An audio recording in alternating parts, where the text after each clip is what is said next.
In front of me is CUBOT X70 and today I would like to show you how you can add photos to text message.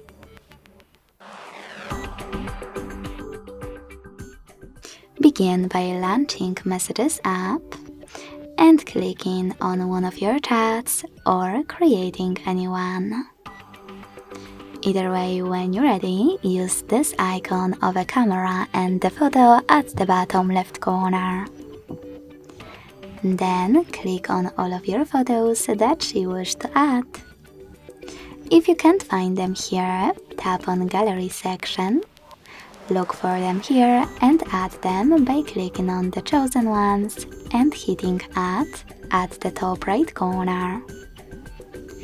If you can't find them here as well, misclick,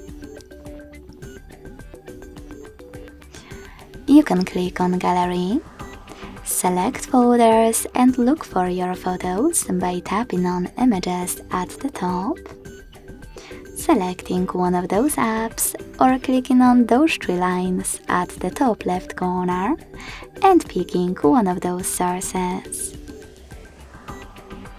Then hold your chosen photo and click Select at the top right corner to attach it.